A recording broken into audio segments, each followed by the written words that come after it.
is a kind, I would say, of energy's pop. Since 2015, he is the executive director of the International Energy Agency, which is the global authority on energy with expertise across all fuels and all technologies. The IEA works with governments and with the major international corporations throughout the energy industry. So, Mr. Birol, I want to thank you for your time, and I'm really delighted to welcome you at our school.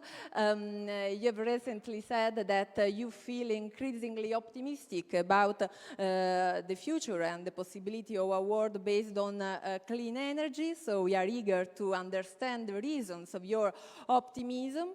Mr. Birol will hold a keynote speech, and then we will have a conversation with the Enel CEO, Mr. Francesco Starace.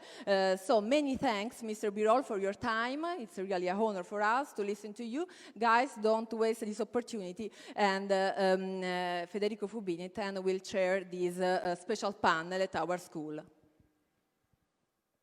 So thank you very much for inviting me, and greetings from Paris, IEA headquarters. Greetings to all the colleagues, including my dear colleague friend Francesco Starace.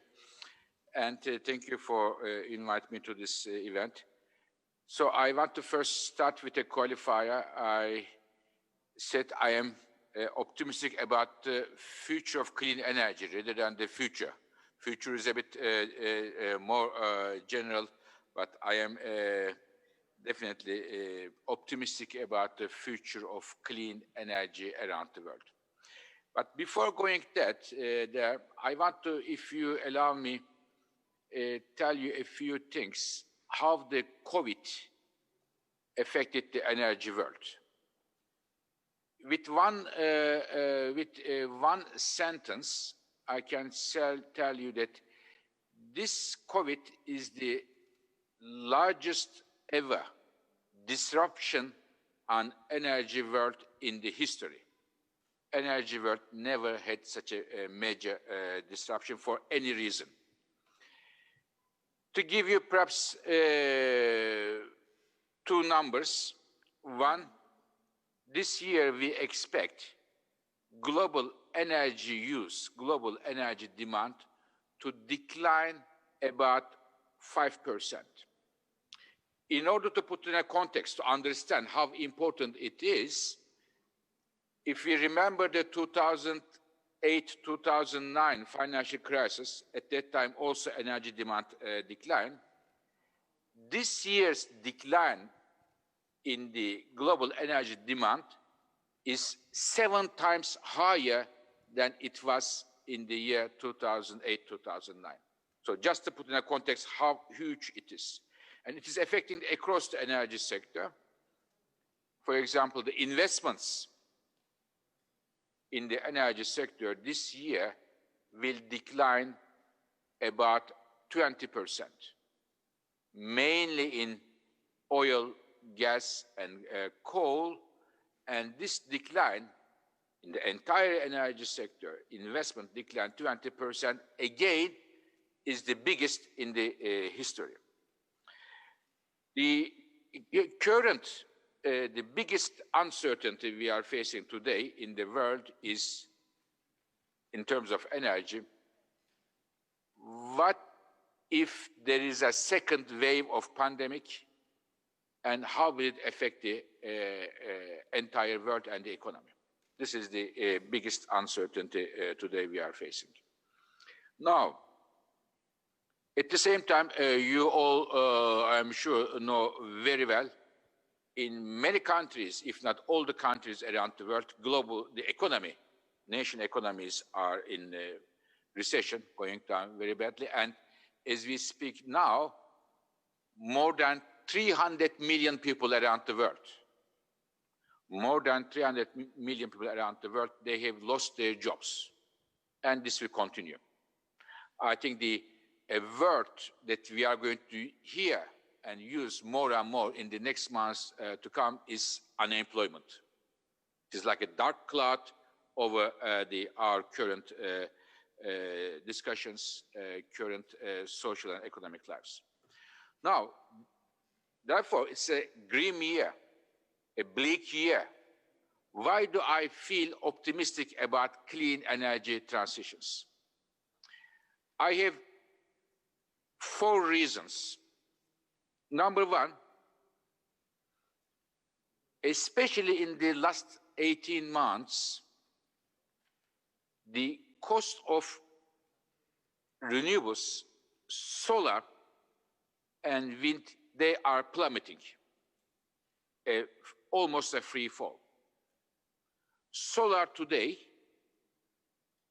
became the cheapest source of electricity generation in many countries around the world. And this is wonderful news, and for clean energy transitions and for addressing our climate problems. This is number one, good news and reasons for optimism. Number two, many of the clean energy investments require upfront huge amount of money. And in most cases, their fuel is for free, wind, solar, and others. And we are in a period where we are going to see ultra-low interest rates in most of the countries, especially in the advanced economies, which could help to finance some of those investments. This is the second reason why I am optimistic about the clean energy transitions. Third reason, more and more governments around the world are putting their weight behind clean energy. Europe, for example, came up with a very strong net zero target for 2050, but not only Europe, several countries around the world, from Korea to Canada, from Canada to New Zealand, and more countries. We have heard the recent statement of President of China, are putting their weight behind clean energy. So this is a government support is very important. Fourth reason for optimism is several companies, energy companies, traditionally oil and gas companies, for example, they are putting a larger share of clean energy in their business portfolios. This can be solar, this can be hydrogen, this can be offshore wind, this can be electricity whatsoever. They are doing this for 2 reasons. One, they want to be a part of the solution for climate change. And the second, they want to prepare their companies better for a future which will be dominated by the clean energy sources. So to put it together,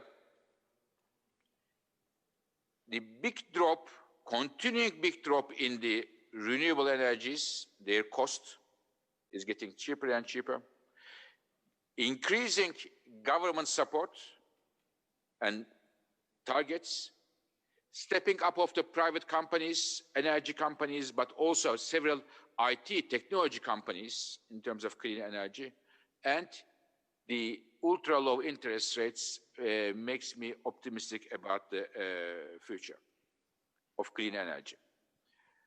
Now, I have maybe one issue I want to mention, which is an area that we have to pay attention to, which is a major challenge. Many challenges, of course, countless challenges, but one of them is, in my view, very, very important. When we discuss the clean energy, climate change, we are mainly thinking of, if we build a power plant, it should be clean. If we build an industry facility, it should run with clean fuels.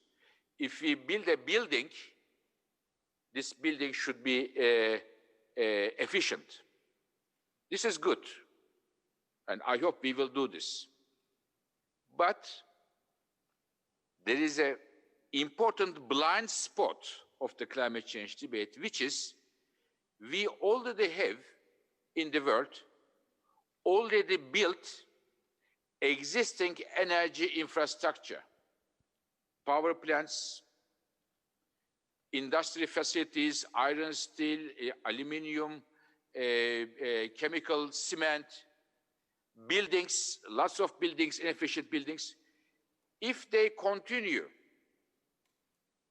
throughout their normal operation life, a building has a lifetime of 80, 90 years, inefficient building. An iron steel facility, plant, has a lifetime of 40, 50 years. Most of those existing infrastructure is fueled by fossil fuels. And if we do not intervene the existing infrastructure and find sustainable solutions to them, the fact that the new infrastructure we are going to build clean alone is not enough. We have two jobs. One, whatever we build new should be clean. Second, we already need to clean up to the infrastructure we have, which is in many cases old and inefficient. So we have to cure the current system and build the new healthy one. So in that respect, to finish my words, coming back to again where we are today, the governments around the world have two big immediate challenges. Number one, to address the health crisis. Number two, to address the economic crisis. And in order to address the economic crisis, many governments come up with economic recovery plans. Up to now, it is about $11 trillion put on the table to give a boost to economic recovery through different policies. It is extremely important that governments around the world, when they put these economic recovery packages, they do put incentives for the clean energy technologies, ranging from renewables to hydrogen, from hydrogen to the modernization of our electricity grids, from grids to energy efficiency. And this type of energy policies, if they are implemented, integrated in the economic recovery packages, they can help the economic growth, create jobs, and at the same time prepare for us a clean energy future. And I can tell you that one of the reasons why many governments, from Americas to China, from China to Europe, from Europe to Korea, Japan, they are pushing clean, that they have to prepare their domestic industries for the competition of the future.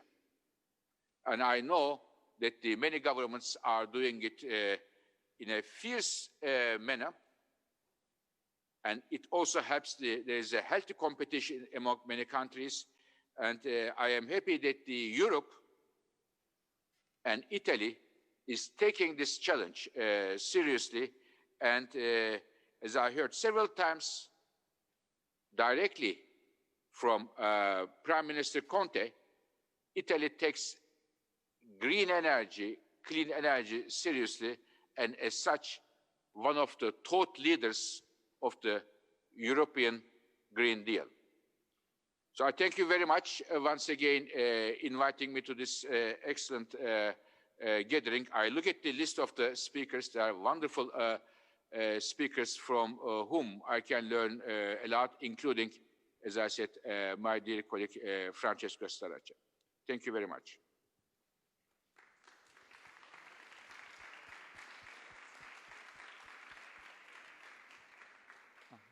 Thank you very much, Mr. Birol. I think before we move to questions, we have a conversation with our two panelists. We have a few slides that we can quickly have a look at.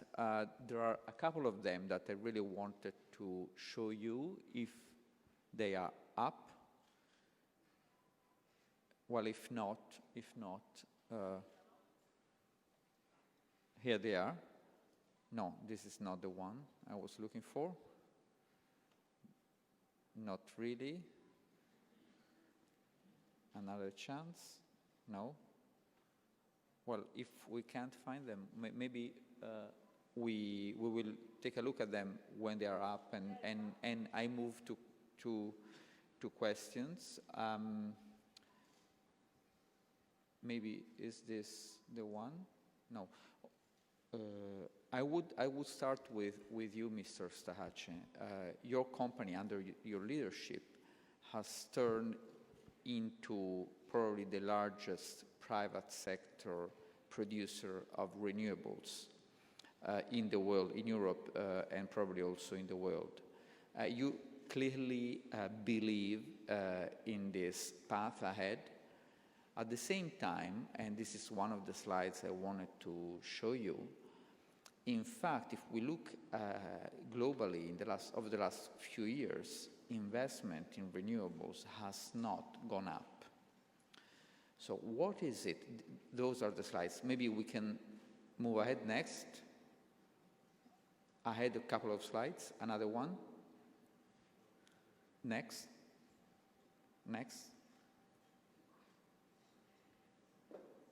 Again, here it is.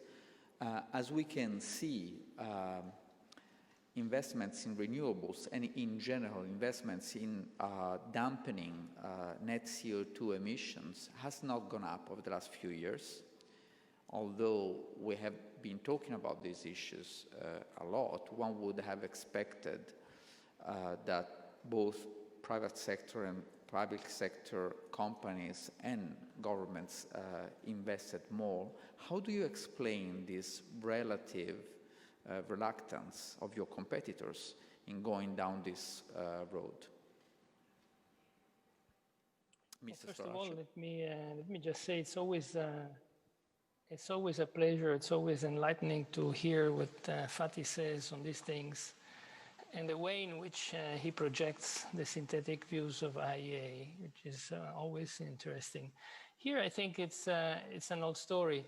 You've heard from Fatih that the costs per megawatt of renewable energy sources has been going down since several years in quite a dramatic fashion. So the argument is that the same amount of money buys more megawatts year after year after year. So if you would take these charts and do not project the cumulative amount of billions of dollars, but rather the megawatts bought and installed by this megawatt, by the $1 billion, you would say, and you would observe a growing trend. That said, it is true that the average year installed investment in renewables, although it's around roughly 300 billions a year in terms of dollars, should double. I mean, it should be around 570, 600 billions if we want to have a chance to meet the Paris Agreement 2030 deadlines. So the question is still a valid one. So, and the issue is, I think, the limitation lies in the fact that for quite a long time, several parts of the world have not really been considering this as an active policy to be pursued. That is changing. I think, if I can say, this COVID-19 disruption that Fatih just mentioned, I see it also in another way. I see it like, imagine if we could travel in time and go 20 years in the future and then come back.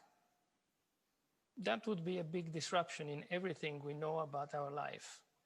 And I think in many ways, this COVID-19 has been a jump in the future for everybody under distressful conditions, but somehow a glimpse in what this is coming to us. It is a big accelerator of certain trends that are already underway for those that want to understand them. And I think some governments have taken the view that this glimpse in the future is better to take for real. So I think it is not by chance that the two parts of the world that were hit very hard and in chronological order, first and second, by the COVID-19 crisis, took serious steps to commit to increasing attention to greenhouse gas emissions and therefore renewable growth. One is China, that for the first time has committed and has targeted to peak its emission by 2030 and be CO2 neutral by 2060, which was unthinkable just last year, for example. And Europe, which took a bolder step to go 55% greenhouse gas emission when compared to 90 levels, which is a lot, and to be totally neutral by 2050.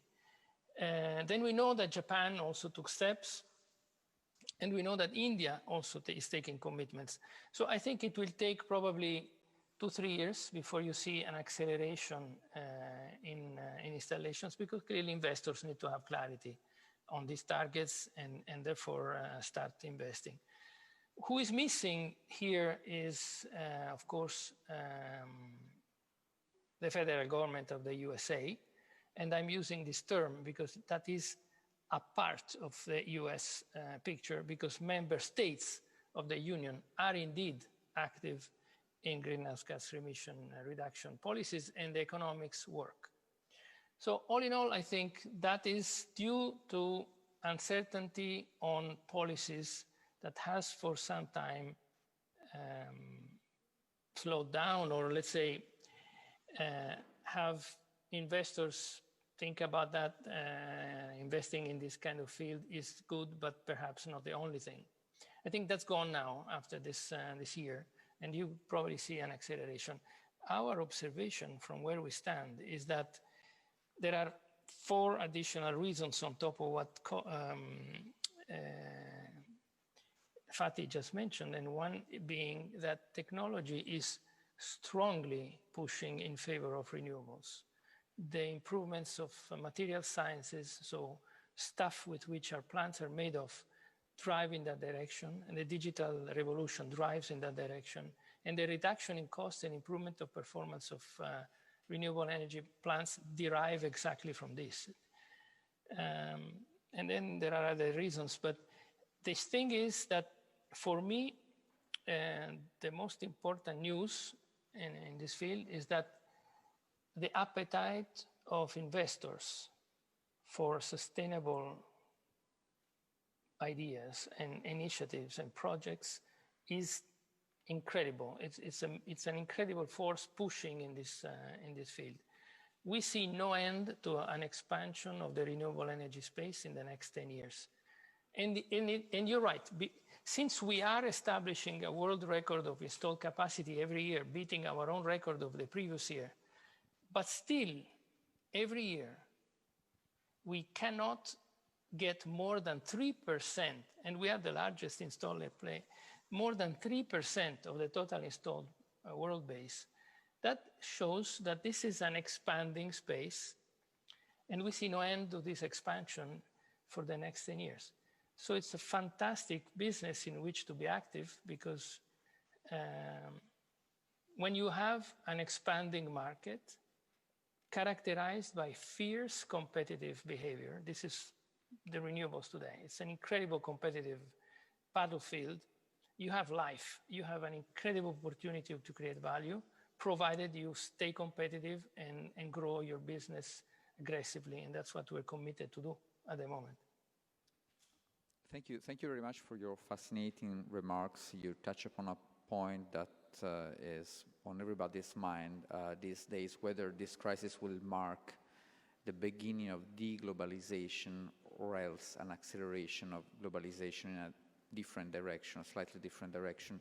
You seem to militate on the latter option. This is also maybe for another time an interesting thing to discuss, but I would like to turn part of the same question to Mr. Birol, because I think you have been on the record saying that despite the increasing effectiveness of investment in renewables, the current level of investment is just not enough to hit the targets. So would you stand by that assessment? Very much so, because to make it simple, if we were to reach our climate goals, we are racing against time. This is number one. Number two, most of the renewables that Francesco was talking about, I mentioned, solar, wind, we use them today mainly to generate electricity generation. But we use energy in other parts of the world. For example, airplanes, trucks, cars, the heavy industry. You cannot use renewables per se as of they are today to address those challenges, because electricity sector today alone is responsible 38% of the emissions. More than 60% comes from the other sectors I mentioned. How we are going to decarbonize those parts of the energy is a critical one, and with renewables alone we cannot solve this. What do we need? We need improvements in energy efficiency. We need new technologies, such as hydrogen. It's a very critical technology, and we have to bring the cost of hydrogen down in order to make sure that we can decarbonize other sectors where the emissions come from. Renewables are good, growing strongly, but alone they are not enough. We need innovation in other clean energy technologies in the transportation sector, in industry, in buildings, and also push very strongly the use of energy much more efficiently.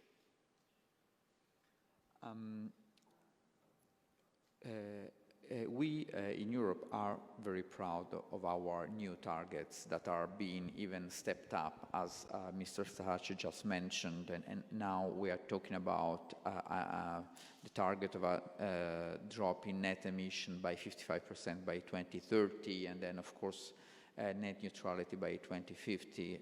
We are leading the world, and we are proud, and rightly so, of being the leaders, at least in this kind of technologies, globally. However, when you talk to industrial sectors here and there that are not energy producers, not renewable energy producers, I can feel the concern that being so ambitious, maybe we are also those sectors are also going to be priced out of the international markets, because take hydrogen. The cost of hydrogen has dropped hugely. I think it was 60 times oil barrel, but now it's still twice as much. Correct me, Mr. Starace, if I'm wrong. So what would you say?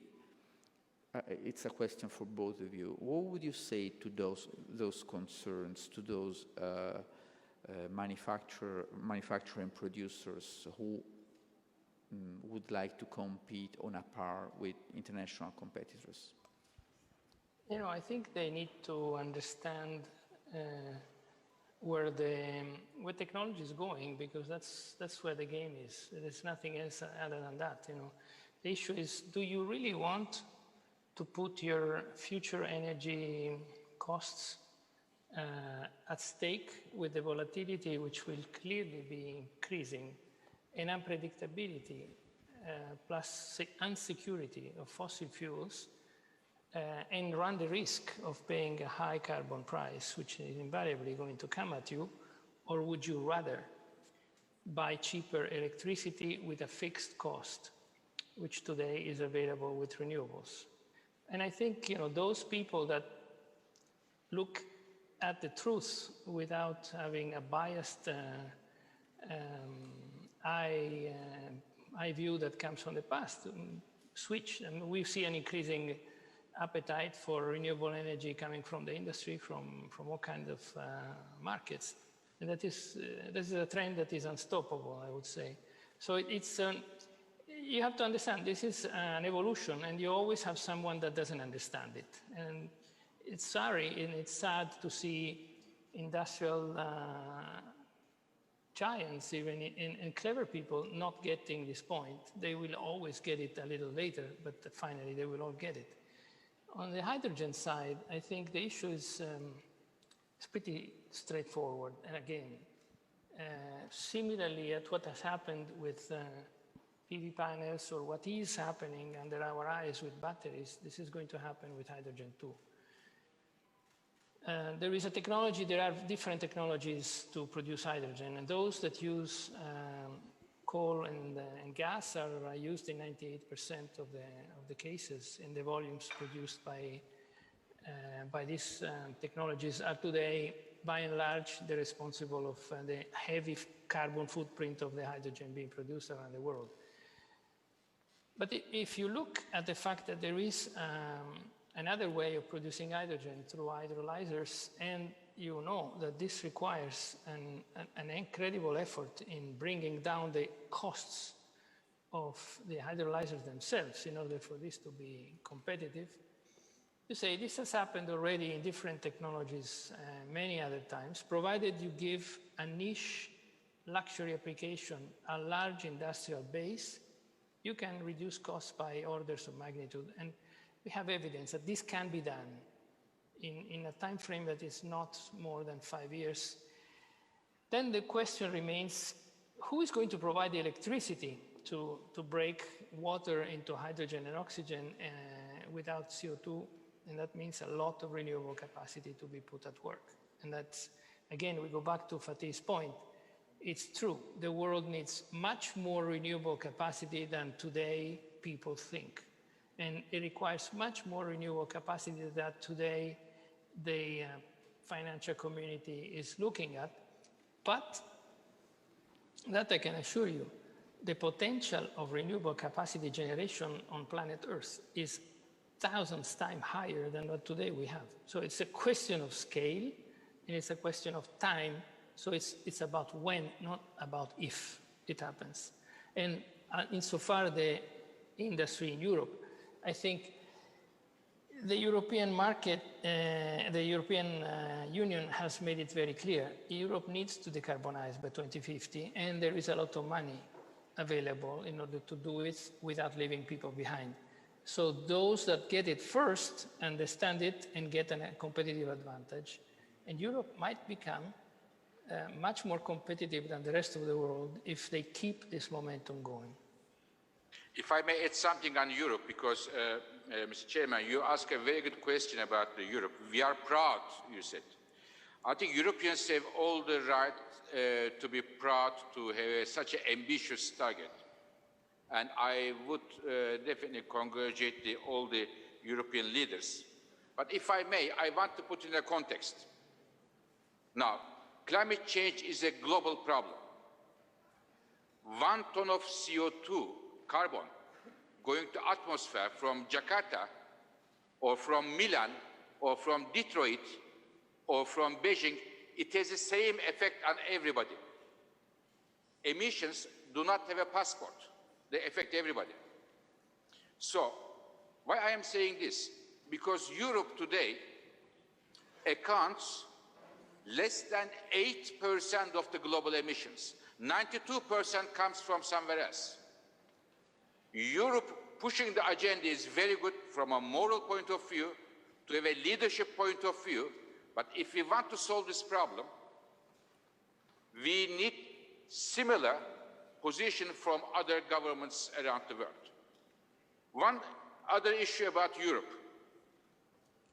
Now, Europe makes a move, very good in terms of clean energy, and can well be ready for the clean energy industry of the future. I will not say will be ready, may well be ready, because Europe has to learn from the history. Solar energy, I mentioned how important solar energy is. Solar energy took off, pushed with huge subsidies in Europe some 10 years ago. But when you look at today, 7 out of 10 solar panels manufactured in the world are in China. So Europe started to run, if you think like a marathon, but somebody else finished the marathon. So I hope, for example, in the hydrogen, in the electrolyzers, Europe has been again a pioneer. And I really hope that Europe will start the marathon very strongly and finish the marathon as the number one. So therefore, the energy policies are not alone enough, right, energy policies. One needs, I think, look beyond that, and there's a role for government leaders to pay attention to be the technology leader today, but also to make sure that it is also tomorrow. Can I add? I think what Fatih said is extremely important, because another lesson learned from the COVID-19 crisis is the let's say fragility of the supply chains. Remember, there was a moment in which the disruption due to lockdowns generated reverberations in unthinkable value chain and supply chain positions. So I think Europe has understood this pretty well. In fact, for example, we have one of the last factories working on panels in Europe, and we are now planning to decuplicate its potential productivity in order to have about 4,000 megawatts a year of production in Europe on PV panels of last generation.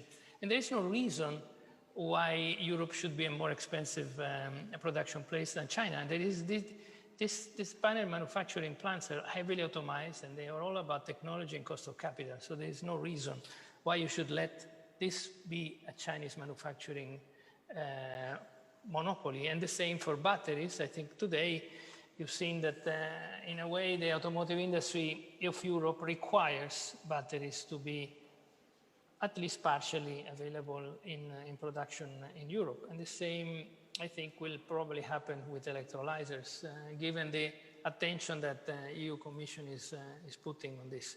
But clearly the supply chains, which will remain largely global, this is clear, and no one is even dreaming of building everything in an isolated manner. But for certain key components and certain key industries, I think it's really important that the competitiveness of Europe remains solidly in the hand of Europe itself. Thank you very much. I think Mr. Birol has to go now, if I understand correctly. I was told. And so we would like to thank him for attending this panel, enlightening as usual. Thank you very much for your participation, and we hope to see you again in Italy maybe once this COVID crisis is over. Thank you very much, Mr. Birol.